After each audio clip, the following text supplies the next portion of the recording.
Yeah, it was a pretty good night, I would say, for all of us, actually. But for you specifically, what do you attribute this good night to? Just kind of preparation, I would say. I mean, my teammates believing in me and my coach believing in me, and just kind of taking extra reps in practice and just keep going every day, just trying to get better and better.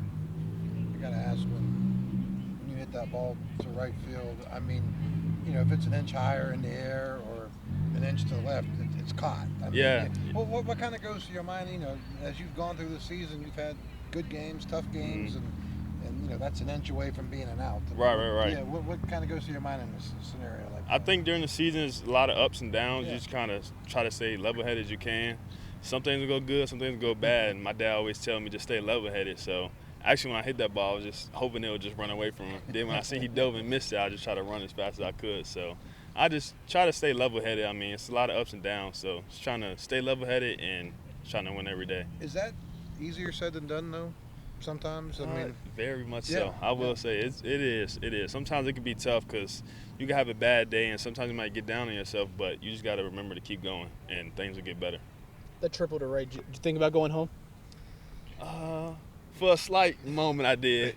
A little kid told me earlier before the game to hit a home run, so I was like, should I run home? But Coach Sage said, no, stay. So Defensively, you kind of perfected the slide.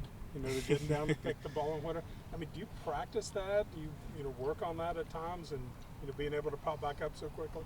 Yes, sir. We actually do. We kind of have like a competition within ourselves in the infield, like during practice. And if we miss a ball, don't lay out, we'll yell at each other. So it's kind of like a competition within itself. So I feel like everybody's good at it. I just luckily got the ball hit to me and made the play. So, Tevin, 30 runs for you guys as a team over the last 2 games. Just what's it been like to be in this kind of moment with this team that you guys have kind of struggled at times to score, and now all of a sudden you're getting them in bunches? Yes, sir. I mean, this is the last home series, so it's good to kind of score a lot and take it into the tournament. Like Coach said, this is when you want to be playing your best ball at the end of the year, so it's just coming together for us, so we just got to keep it going.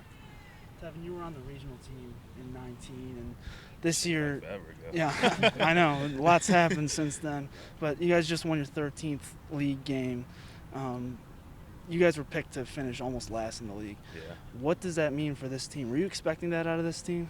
Yeah. I mean, they always try to look down on us as Mountaineers. I would say as a whole, as in every sport. So I just like it here. It's blue collar, and we just always go out and prove people wrong in every sport, not just baseball, but in every sport. So them saying we were last, coach was like, everybody think you're going to be last. So we was like, all right, we'll just go out there and prove to them like we're better than whatever y'all think. So.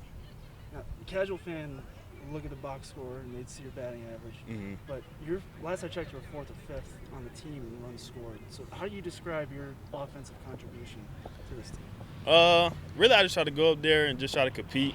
I mean, obviously the batting average ain't where I want it to be, but I just try to get on because I know I got speed, and if I can get on and flip the lineup over for AD and Vic and them guys, I know I'll get scored or they'll score me. So then I just try to provide on defense and do what I can do. So. Do you think you could thrive on any other team? I mean, this is like the perfect team for your play style. I ain't gonna lie. This is the perfect team. Speed and defense, and it's just how we play. It's just basically how Coach Mazey played. That's how he teach us. So we just take him right after him. So. You had that late night batting practice session, I think it was 2 weekends ago. Have you felt any different since then? Did that kind of like re-lock you in or refocus or anything for you? Did that help? I feel like it did. After I got my girlfriend, I was like, look, we're going back out there. Cause I was frustrated. So a couple swings is probably just me out of frustration, but then it's just me like working and getting my bunts down and stuff. And I feel like it helped. I mean, my dad always told me just work. So all I know is work. So I just wanted to come back out here and get some more work in. How was she on the jugs machine? She's pretty good. She's done it a couple times. Okay, all right. I let her swing a little bit later. Well, a couple times, not that night, but she all right herself. So. I'm just kind of curious. I mean, you guys are obviously putting up runs, but, I mean, if you look across the Big 12, I mean, TCU scored 30 the other night in the game. Oklahoma obviously scored in bunches. As you guys kind of look forward or towards the Big 12, I mean, could this be like maybe one of the highest scoring conference tournaments there is out there? And do you guys kind of expect a tournament like that? Yeah, I mean, in the Big 12, it's always a dogfight every year. And like you said, it's been a lot of runs scored through amongst the whole Big 12. Yeah. So I ain't gonna lie, the conference tournament, it might be a lot of runs scored. So, I mean, we just expecting a dogfight and just trying to come out on top.